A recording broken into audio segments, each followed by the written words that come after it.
Es un placer para mí estar con ustedes. Mi nombre es Robbie y hoy voy a seguir con este estudio, esta serie del libro de Apocalipsis. Yo les estaba vacilando a los otros porque ellos, los últimos 2 veces que he tenido que enseñar, me dieron 4 capítulos a la vez. Entonces yo, qué bien, solo me van a dar un capítulo, pero me dieron el capítulo 20. Capítulo 20 de Apocalipsis es probablemente uno de los pasajes más debatidos dentro de toda las diferentes ramas de cristianismo en cuanto a qué es la interpretación correcta.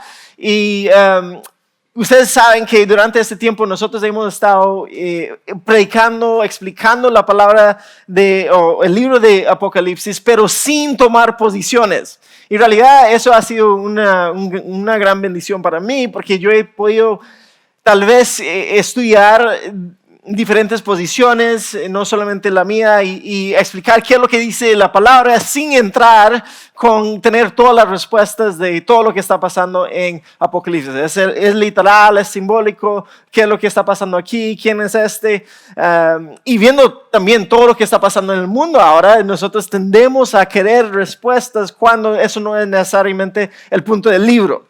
Entonces, quiero que recordamos primero que este libro fue escrito a un contexto específico donde hay creyentes bajo el imperio romano que están sufriendo bajo persecución, tensión, muchos están muriendo, ellos saben qué es esto.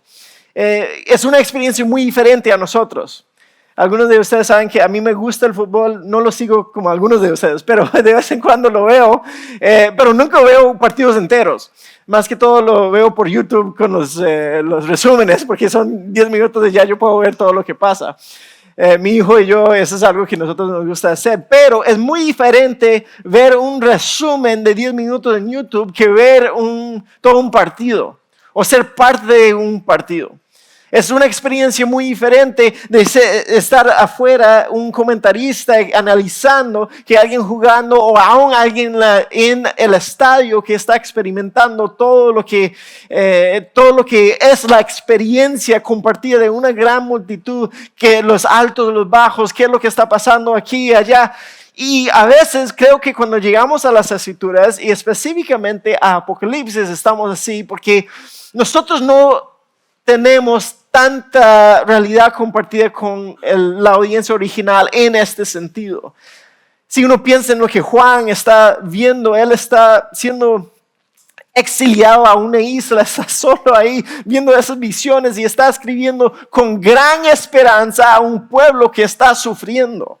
Y por eso a veces nosotros podemos tomar un paso atrás y decir, oh sí, eso es lo que significa esto y esto y esto, cuando no tenemos la realidad de experimentar qué es lo que ellos están experimentando en esos momentos. Entonces, sí en este pasaje particular, voy a describir 3 perspectivas grandes que son compartidas entre las diferentes ramas teológicas de iglesia, pero quiero que no perdemos el punto principal de que el juicio viene, la maldad termina y Cristo va a reinar.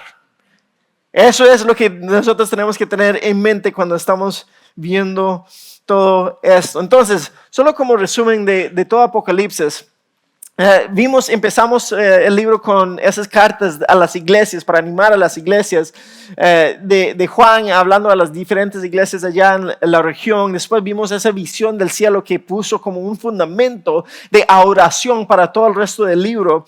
Y después vimos un montón de capítulos sobre la gran tribulación, o tal vez un tiempo dentro de la historia cuando la tensión, la persecución se intensifica un poco. Hay diferentes puntos de vista que ya vimos. Algunos piensan que eso ya pasó, otros piensan que es en el futuro.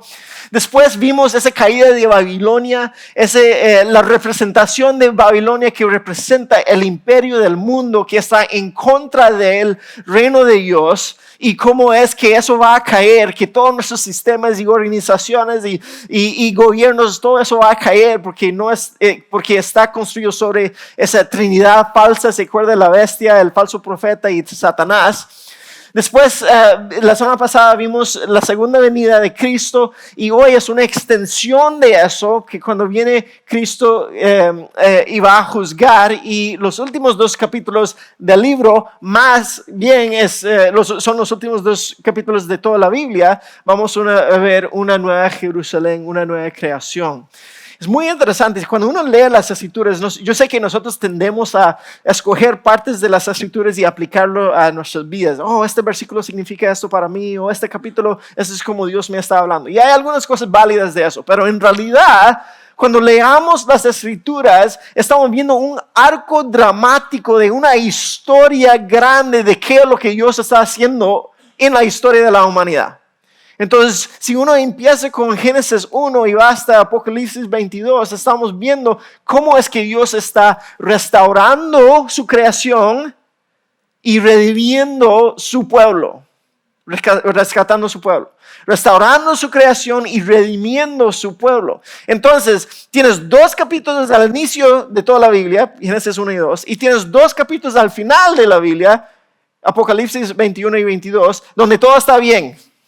Entre eso, tenemos 1185 capítulos donde Dios está trabajando, obrando para restaurar su creación y redimir un pueblo para Él, rescatar un pueblo para Él. Entonces, cuando llegamos a capítulo 20 es el colmo de todo lo que Dios ha estado haciendo en esos últimos, por lo menos hasta ahora, 6, 8, no sé cuántos miles de años, antes de terminar con todo y ya traer una nueva era, una nueva época llena de esperanza, de eternidad, de estar con Dios. Entonces, cuando vemos esto, y este capítulo, muchos llegan al capítulo estando viendo eso con temor, diciendo, oh no, eso es lo que va a pasar al final. Pero si tú te pones en los zapatos de los que estaban ahí en ese momento, o las sandalias de los que estaban ahí en esos momentos, en realidad es un capítulo de gran esperanza, porque ellos están diciendo, ya todo lo que estamos sufriendo, ahora vamos a recibir las recompensas que Dios nos ha prometido. Entonces, con esto en mente, el juicio viene, la maldad termina, Cristo va a reinar, así que nosotros estemos listos para eso. Empezamos con el versículo 1. Dice así: luego vi a un ángel que bajaba del cielo con la llave del abismo sin fondo y una pesada cadena en la mano. Sujetó con fuerza, puede ser una buena pelea ahí, no sé. Sujetó con fuerza al dragón, la serpiente antigua, quien es el diablo Satanás. Entonces, bien claro quién es. Eso no es algo simbólico. Ese dragón es el diablo Satanás y lo encadenó por 1000 años. El ángel lo lanzó al abismo sin fondo y lo encerró con llave para que Satanás no pudiera engañar más a las naciones. ¿Se acuerda qué es lo que hace Satanás cada vez que lo vemos aquí en Apocalipsis? Él sale para engañar a las naciones, para cambiar su visión de Dios a él. Hasta que se cumplieran otra vez, 1000 años. Pasado ese tiempo, debe ser soltado por un poco de tiempo, que eso vamos a ver en los siguientes versículos. Entonces, si estamos viendo ese capítulo, y tenemos esos primeros 3 versículos donde Satanás está atado. Durante los siguientes versículos vamos a ver ese reino milenial o ese tiempo de milenio, de un milenio de 1000 años, donde Cristo está reinando. Después una rebelión final y un juicio final. Entonces así es donde vamos. Ahora, como dije, esto probablemente es uno de los pasajes más debatidos y algunos de ustedes tal vez han escuchado eso. Cuando se habla de los últimos tiempos, que la palabra teológica es una larga que dice escatología, o los tiempos finales, los últimos tiempos, se divide en diferentes perspectivas según las diferentes ramas de creencias o teológicas que uno viene y crece en la iglesia. Y yo sé que no hemos presentado esas posiciones antes a través de todo ese estudio porque hemos querido evitar eso para dejarles a ustedes simplemente ver el texto. Sin embargo, igual todos venimos de algún lado. Entonces todos tenemos nuestros prejuicios donde nos estudiamos, y yo vengo de uno de esos 3 trasfondos teológicos en eso. Pero para darles un poco de explicación de qué es lo que significa, van a notar que todo tiene que ver con el milenio. Esos 1000 años que se acaba de describir como un tiempo cuando Satanás va a estar atado y Cristo va a estar reinando. Sea literal o simbólico, esa es parte del debate. Pero hay 3 perspectivas en cuanto a ese milenio. Primero es la perspectiva premilenial. Eso es, Cristo va a venir, esa es su segunda venida, y Él establece un reino literal y futuro aquí en la tierra. Entonces Satanás está completamente atado, Él no tiene ninguna influencia sobre nada de lo que está pasando aquí en la tierra, y aquí está Jesús reinando, Cristo reinando, y los creyentes, dependiendo con quién hablas, van a estar reinando con Él durante ese tiempo. Después tienes personas que, y yo tengo buenos amigos que son amilenialistas o amilenial. Eso es que no hay un reino específico, más bien es algo simbólico que está pasando ahora. Entre la primera y la segunda venida de Cristo, está diciendo, Cristo está ya reinando en los corazones de los creyentes. Y por eso Satanás no tiene tanta influencia como tenía antes, y es un tiempo simbólico donde no hay necesariamente un milenio literal, sino es simbólico, y eso es lo que está pasando ahora.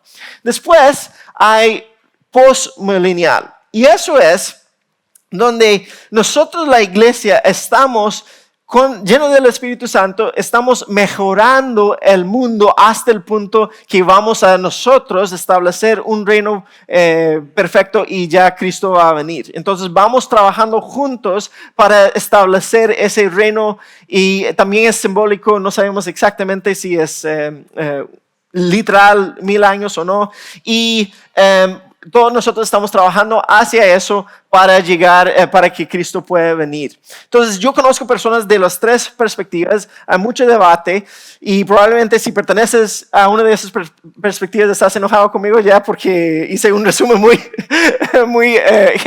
general en eso. Pero a veces lo que a mí me frustra en cuanto a eso, es interesante, conforme voy creciendo más en mi fe, yo me voy poniendo más y más convencido, con mucha convicción en cuanto al evangelio, las cosas primordiales a la fe cristiana, pero a las cosas secundarias como esto, yo me voy poniendo un poco más flojo. O sea, no soy tan peleón como antes en cuanto a qué es lo que yo creo en cuanto a cosas secundarias.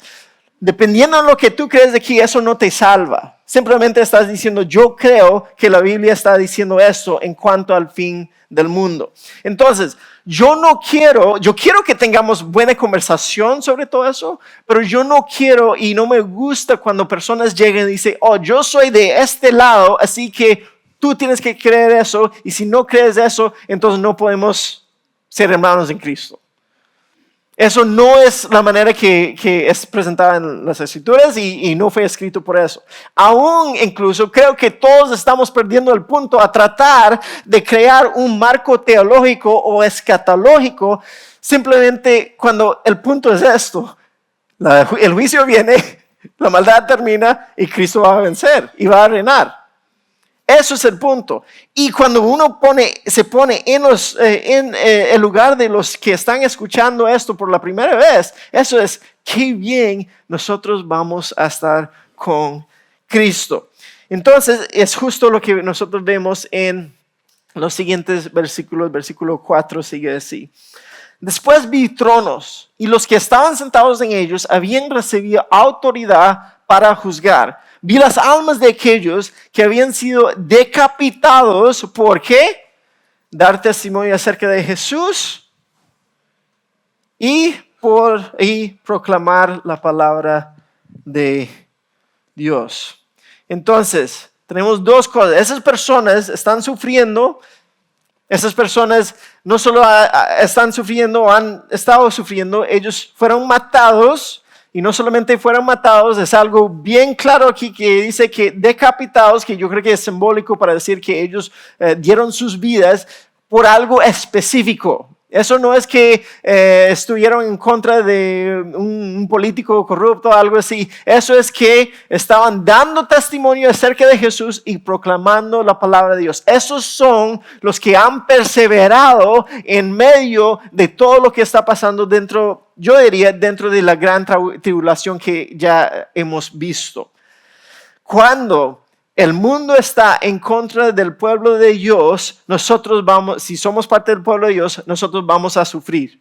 Jesús lo dijo, Pablo lo dice, Pedro lo dice y lo vemos aquí. Es simplemente parte de ser eso. Y yo sé que a veces para nosotros es difícil identificarnos con eso porque dentro de la historia, el contexto donde nosotros vivimos y cuando nosotros vivimos no hay tanta persecución en contra de nosotros.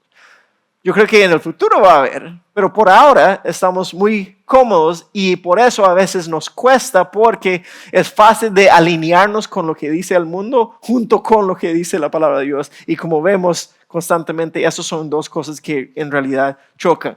Estas personas que van a juzgar, que tienen la autoridad de juzgar, fueron juzgados y matados y ahora...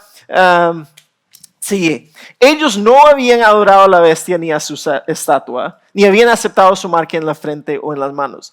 Esos son los que no se alinearon con todo lo que estaba pasando. Esos son los que dijeron, puede ser que me van a perseguir, pero yo no me puedo someter a lo que dice la bestia, a lo que dice el falso profeta, a lo que dice Satanás durante ese tiempo. Y yo estoy bien con sufrir por mi convicción en eso. Volvieron a la vida y reinaron con Cristo durante 1000 años. Su muerte bajo el imperio no significa el fin de su existencia. Esta es la primera resurrección. El resto de los muertos no volvieron a la vida hasta que se cumplieron los 1000 años. Benditos y santos son aquellos que forman parte de la primera resurrección, porque la segunda muerte no tiene ningún poder. Entonces tenemos primera resurrección y segunda muerte. Esos están en oposición. No tienen ningún poder sobre ellos, sino que serán sacerdotes de Dios y de Cristo y reinarán con Él durante 1000 años. Entonces, lo que estamos viendo aquí es una recompensa para esas personas que han perseverado. Van a recibir no solamente vida, pero van a poder reinar junto con Cristo y servir junto con Cristo en intimidad, siendo sacerdotes. El sacerdocio de antes era representar a Dios ante el pueblo y representar el pueblo ante Dios. Hay intimidad de relación. Es por eso que cuando vamos al Nuevo Testamento dice que todos somos sacerdotes los que hemos puesto nuestra fe en Cristo. ¿Por qué? Porque ya tenemos acceso directo a Dios que antes el pueblo de Israel no tenía. Y Él está diciendo, ahora esos reyes siervos que están reinando con Cristo van a tener esa intimidad con Cristo y van a tener autoridad y una posición. Lo que Cristo ha hecho para ellos es revertir toda la posición. Ustedes van a estar sufriendo, muriéndose, decapitados, a ser siervos, reyes, sacerdotes para reinar con Cristo en ese tiempo. Entonces piensen una vez más en la audiencia original. Tú estás sufriendo bajo toda la presión. Estás viendo a sus hermanos, sus amigos siendo matados. Está diciendo, esto no es el fin. Esto no es el fin. Creo que para nosotros, yo sé que a veces es difícil identificarnos con eso, pero cuando nosotros podemos aún ver todos los que están pasando eso en nuestro mundo ahora. Si tú vas a Irán y ves la iglesia que está creciendo más rápido en ese lugar que cualquier otro lado, y no es fácil, a cada rato están en la cárcel, a cada rato los están matando, y tú vas y le dices, no, pero esto significa esto y esto, a ellos no les importa eso, y tú dices, hey, cuando te matan, eso no es el fin, eso les da la habilidad de perseverar. Y creo que más bien a veces nosotros somos los que deberían de tener lástima porque es tan fácil para nosotros. Y yo estoy feliz, contento que Dios nos tiene aquí, en este contexto. Yo voy a agradecer a Dios. Yo puedo disfrutar de esta vida. Pero históricamente hablando, la mayoría de cristianos no han podido realmente disfrutar la vida donde Dios los ha puesto. Entonces, para nosotros podemos ver a ellos y decir, wow, queremos ser como ellos. Yo diría que nuestra oposición es aún más fuerte en el sentido de que nosotros podemos andar en la línea gris muy fácil. Para ellos es muy definido todo. O lo sigo o no lo sigo. O me muero por mi fe o voy a seguir y bajarme las rodillas ante el César. Entonces nosotros estamos en ese lado donde estamos viendo a ellos, wow, vea lo que Dios ha podido hacer y a través de Cristo no solamente es que, te vamos a dar salvación, es que, no, te vamos a dar recompensas en la vida futura. Lo que tú haces ahora tiene consecuencias en la eternidad. Hace eco en la eternidad. Entonces, llegamos a versículo 7. Tenemos esos 1000 años, sea literales o algo simbólico. Cristo está reinando. Es una tierra que jamás ni podemos pensar cómo sería un dictador benevolente como Cristo que está dando a su pueblo. Y ahora dice, versículo 7, cuando se cumplan los 1000 años, Satanás será liberado de su prisión. ¿Saldrá para qué? Engañar a las naciones, llamadas Gog y Magog. Y eso está haciendo referencia a Ezequiel, creo que es capítulo 37, pero no tiene mucho que ver. Simplemente está diciendo a todas las naciones, Él sale a todos los extremos de la tierra y las reunirá a todos para la batalla. No una batalla, la batalla. Un poderoso ejército tan incalculable como la arena de la orilla del mar. Entonces aquí está la imagen. Satanás ha estado en ese abismo, ahora por fin lo suelta y él dice, ahora sí, yo le voy a llevar con todo contra Cristo y su reino. Y va y reúne todos los que se supone han estado bajo Cristo, experimentando las bendiciones de Cristo. Y sin embargo, ellos se unen ahora con Satanás y él reúne ese gran ejército que es tan grande que no se puede contar y es sumamente poderoso. Entonces piensa en lo más fuerte que ha existido, el ejército más fuerte que haya existido en toda la historia de la humanidad. Satanás los reúne para una batalla. ¿Contra quién? Contra Dios y su pueblo. Y los vi cuando subían por toda la anchura de la tierra y rodeaban al pueblo de Dios y la ciudad amada. Es como cuando estaba viendo un partido y ahí están los grandes, los campeones, y aquí está el equipo pequeño que no tiene ni oportunidad. Aquí ve ese ejército que tiene demasiada gente y son muy poderosos y en contra de ellos, en el medio de ellos, está el pueblo de Dios. Pobrecito el pueblo de Dios, ¿verdad? Bueno, sigue diciendo, pero cayó fuego del cielo sobre el ejército que atacaba y lo consumió. Ni da un versículo entero a esa batalla. ¿Por qué? Porque no hay batalla. No importa qué pequeño eres, si tienes Dios a tu lado, no importa qué grande los que están en contra de ti. Y aquí están todos los ejércitos del mundo, viene, como vimos la semana pasada, y en un segundo cae fuego y ellos ya no existen. No es ni competencia, no hay ni pelea. Cuando tenemos a Dios a nuestro lado, entonces no importa si todos esos enemigos están alrededor de nosotros, eso no es nada para Él. Y empezamos a ver, eso no es, Satanás y los seguidores de Él y Dios y los seguidores de Él. Dios es más grande que todo eso. Es soberano sobre todo eso. Y de nuevo vemos que Satanás solo tiene el poder y la influencia que Dios lo deja tener. Él solo tiene el poder y la influencia que Dios lo deja tener. Y me trae la pregunta entonces, ¿por qué es que ya lo tiene encadenado y por qué lo suelta otra vez? Es difícil la pregunta. Yo creo que es por eso. Que Él está demostrando que el juicio que viene, que ahorita vamos a ver, los que van a sufrir bajo ese juicio lo merecen. Porque ellos son los que han disfrutado bajo un tiempo viendo a Jesús reinar, viendo a todo lo que es, y igual sus corazones deciden seguir a Satanás. Y es lo que hemos visto a través de toda la historia. Hemos visto que pueblo tras pueblo, ellos ven los milagros de Dios. Los egipcios vieron los milagros de Dios con Israel. Igual que fue corazón endurecido.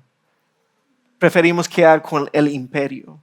Lo vemos con Asiria, lo vemos con Babilonia, lo vemos con los griegos, lo vemos con los romanos. Lo vemos a través de toda la historia de la iglesia. Y ustedes saben que la iglesia no debe existir, ¿verdad? Nosotros no debemos estar aquí. Si fuera algo natural de seres humanos, como institución no existimos.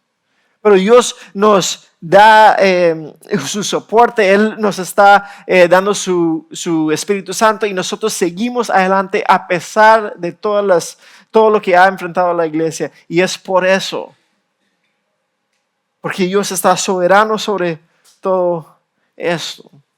Entonces yo creo que es porque Él está obrando de tal manera para demostrar los que de verdad van a estar bajo mi juicio es porque ellos han conscientemente decidido seguir a Él en vez de a mí. Y lo quiere enseñar una vez más con eso. Los destruye, cae fuego, versículo 10. Después el diablo que los había engañado fue lanzado al lago de fuego que arde con azufre, donde ya estaban la bestia y el falso profeta. Eso lo vimos en el capítulo 19, si no me equivoco. Allí serán atormentados día y noche por siempre jamás. Entonces el diablo también tiene su fin.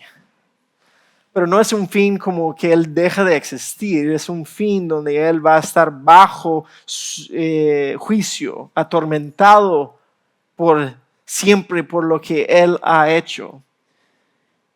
Cuando uno vuelve al Antiguo Testamento y vemos ciertas descripciones de qué es lo que pasó con Satanás, que Dios lo había creado, que fue tal vez la creación, el ángel más bonito, más grande, más poderoso, y él buscó estar en el lugar de Dios. Esto es donde termina él. El lugar más lejos de Dios, sufriendo las consecuencias. Y yo creo que en todo esto, mucho de lo que nosotros aprendemos aquí es realmente una locura oponerse a Dios. Locura como no está bien de la cabeza, ese tipo de locura. Si nosotros estamos diciendo, ok, eso no es simplemente un ser humano, eso no es simplemente un gobierno, un político ahí que queremos seguir. Estamos diciendo que ese es el Dios Todopoderoso que me da el aire para respirar, que me ha dado vida, que todo lo que yo tengo viene de Él. E igual nuestros corazones tienden a estar en rebelión contra Él. Igual nuestros corazones tienden a oponernos a Él. Y eso sí es una locura. Y podemos decir, no, esos son unos locos ahí que se reúnen y por alguna razón están en contra de Dios. Pero cada vez que nosotros pecamos, literalmente es un poco de locura en nuestras cabezas. Al pensar que yo puedo rebelar en contra de Dios y no recibir algún tipo de consecuencia. Entonces, cuando nosotros empezamos a pensar en eso y empezamos a ver que, tal vez yo no tengo la perspectiva correcta cuando yo voy persiguiendo lo mío y no lo que Dios ha puesto ante mí y no poner mi fe en Cristo, empezamos a ver eso y decimos, yo soy muy parecido a los que están aquí en este pasaje. Y eso debe de asustarnos. Eso debe de motivarnos a ver aún qué es lo que estamos haciendo, examinando lo que estamos haciendo en esta vida y diciendo, si esto es lo que yo estoy haciendo, ¿cuáles son las consecuencias? Y eso es lo que vemos en el versículo 11 al 15, o al 14. Dice así, al 15. Y vi un gran trono blanco. Entonces, eso es después de todo lo que pasó con la guerra de la batalla final. Y vi un gran trono blanco y al que estaba sentado en él. La tierra y el cielo huyeron de su presencia, pero no encontraron ningún lugar donde esconderse. Nada se puede esconder del que está sobre el trono blanco. Vi a los muertos, tanto grandes como pequeños, de pie delante del trono de Dios. Los libros fueron abiertos, entre ellos el libro de la vida. A los muertos se les juzgó de acuerdo a las cosas que habían hecho según lo que estaba escrito en los libros. El mar entregó sus muertos y la muerte y la tumba también entregaron sus muertos y todos fueron juzgados según lo que habían hecho. Nada se puede esconder y nadie se puede esconder. Entonces la muerte y la tumba fueron lanzadas al lago de fuego. Este lago de fuego es la segunda muerte. ¿Se acuerda que hay otros que fueron resucitados primero y ahora esa es la segunda muerte? Y todo el que no tenía su nombre registrado en el libro de la vida fue lanzado al lago de fuego. Lo que estamos viendo aquí es una última escena de juicio. Es el juicio final.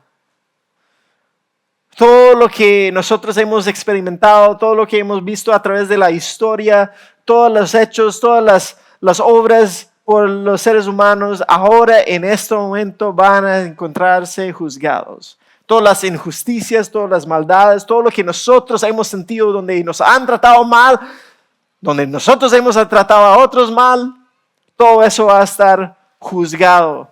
Y yo sé que a las personas no les gusta escuchar de eso, pero yo les digo, es bueno que cosas malas tengan consecuencias. Si no, no es un mundo justo, ni tendríamos un Dios justo. Lo que pasa aquí en la tierra tiene que tener alguna consecuencia en el futuro. Si no pasa ahora, tiene que haber consecuencia algún tiempo. Y más bien, cuando vemos que eso pasa al puro final, yo creo que es Dios demostrando su gracia y su misericordia y su paciencia para con nosotros. Él podría fácilmente, cuando yo hago eso, cuando yo peco así, Él podría ya destruirme y decir ya, al lago de fuego ahí, mencionado ahí. Pero Él está dando tiempo para arrepentirnos. Y ahí dice, van a ser juzgados por lo que han hecho. Lo que hacemos tiene consecuencias en el futuro, en la eternidad. Y creo que eso es importante para nosotros porque yo sé que a veces, o no, muchas veces, la mayoría de veces, yo vivo mi vida con las preocupaciones que yo tengo ahora mismo. Yo tengo que proveer para mi familia, yo tengo que tener ese trabajo, yo tengo que ganar ese cliente, yo tengo que cortar el jardín, lo que sea. Y vivo mi vida así, no viendo eso. Y esa es la bendición de tener un libro como Apocalipsis que dice, hey, tu vida no se trata de solamente ver lo que está frente de tuyo. Se trata de una eternidad. Y en esa eternidad hay cosas mucho más grandes que tú. Hay parte de su vida que tiene mucho más implicaciones que lo que tú crees ahora en este momento. Él dice, todas sus obras. Entonces, cuando la gente me dice, hey, pero el cristianismo no se trata de obras, se trata de gracia, yo digo, sí, pero también se trata de obras. La cosa es que no se trata de tus obras, se trata de la obra de Cristo.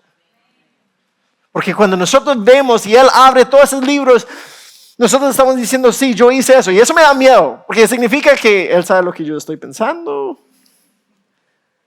Él sabe lo que está en mi corazón. Cuando mi esposo me dice esto, cuando mi hijo actúa así, cuando mis papás actúan así.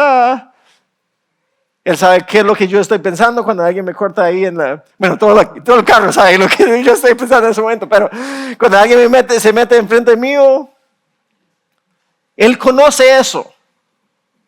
Eso nos debe de hacer, por lo menos reflexionar en qué es lo que estamos haciendo. Pero son obras y obras y obras y dice que abre los libros y son todo lo que nosotros hacemos, pero también Él dice que abre el libro de la vida. Y ahí se encuentra el nombre de los que han puesto su fe en Cristo, que significa que las personas que están aquí, ¿qué es lo que ellos han hecho? Ellos han dicho, nuestras obras no son suficientes. Si pones a nuestras obras en un balance y aquí está la justicia, aquí estamos nosotros vamos a perder. Pero por eso nosotros vamos a la cruz y decimos, Cristo, nosotros no podemos, pero tú has vivido una vida perfecta y has dado tu vida en sacrificio a mí. Y por eso yo me aferro a esa verdad. Y por eso cuando yo te llego ese último día que está frente a Dios, yo puedo decir, Señor, esas son mis obras, pero sé que no son suficientes, pero Cristo sí. Jesús sí, y tú prometiste que cuando yo pongo mi fe en Cristo, su sacrificio va a ser suficiente. Yo merezco tu juicio, pero Jesús ya lo tomó. Y por eso yo puedo sobrevivir aún.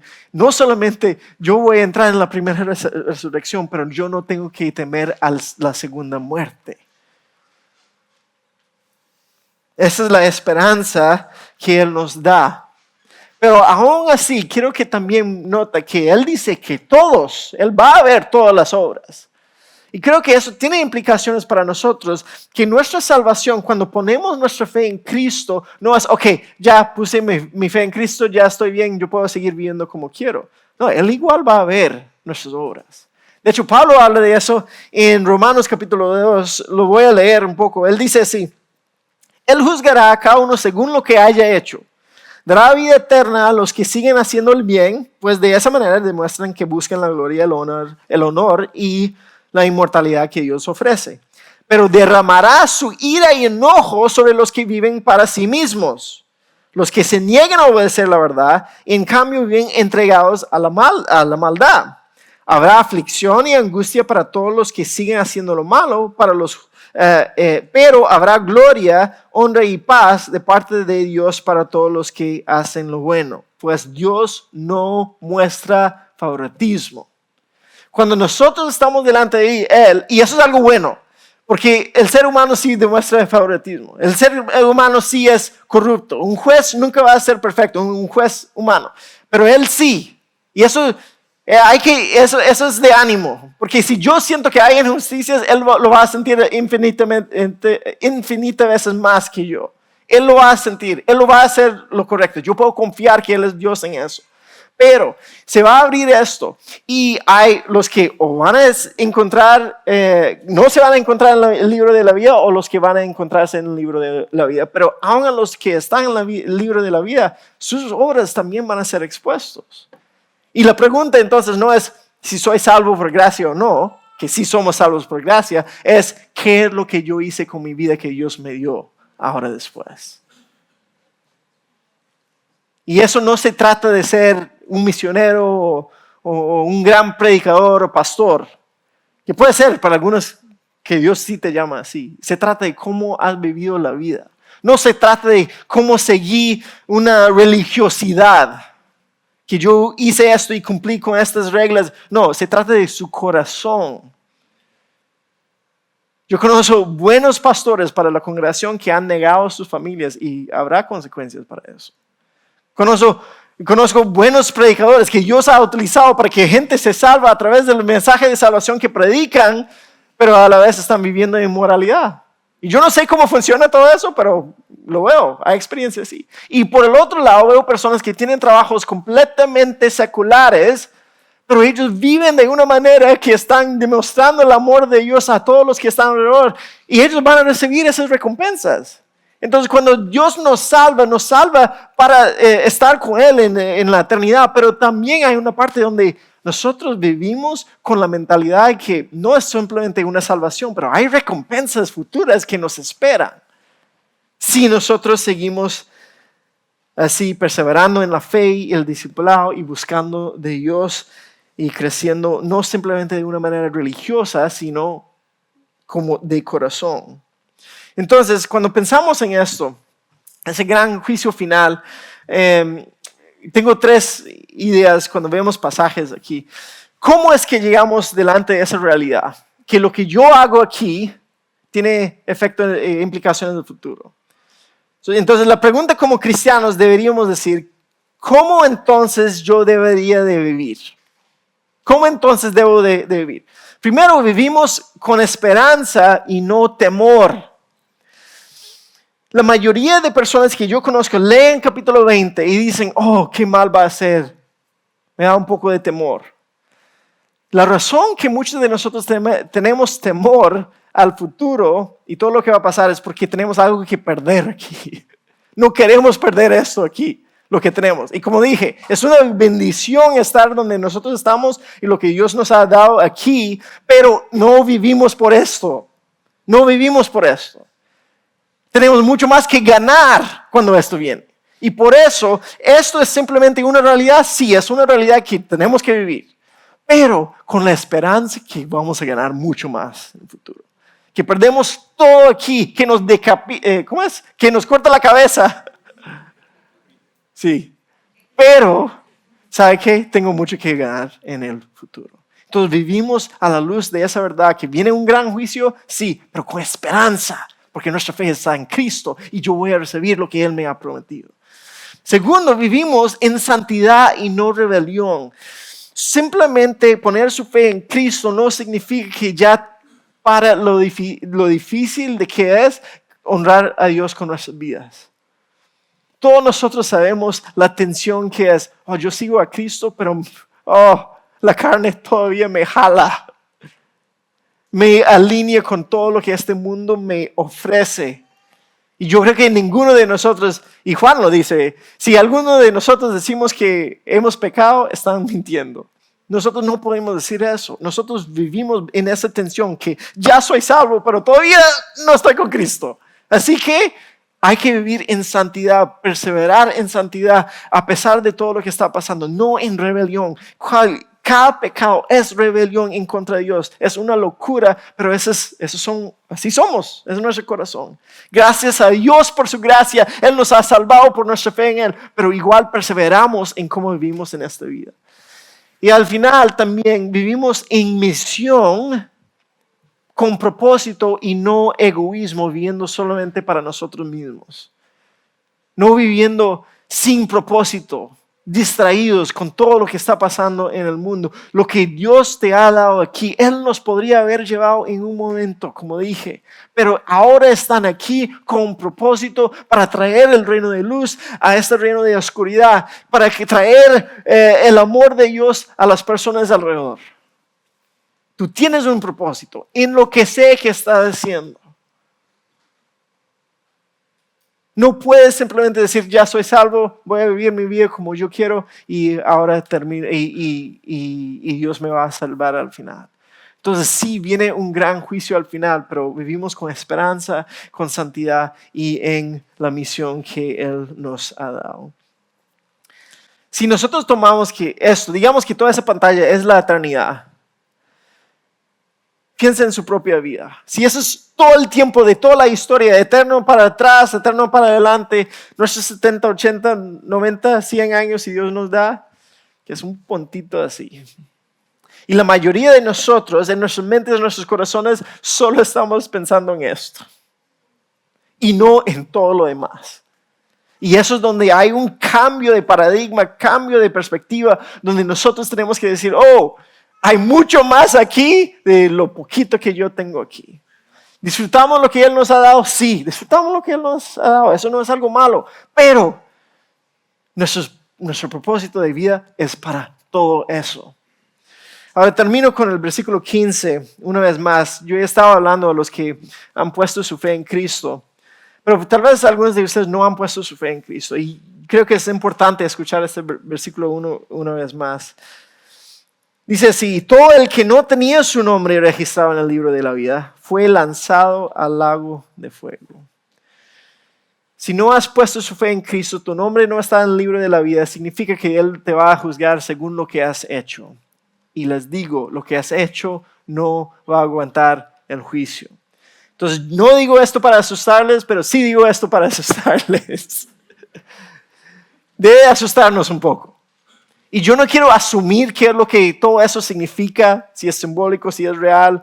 Tengo mis convicciones, pero sé que el juicio va a caer duro en contra de los que no siguen a Dios.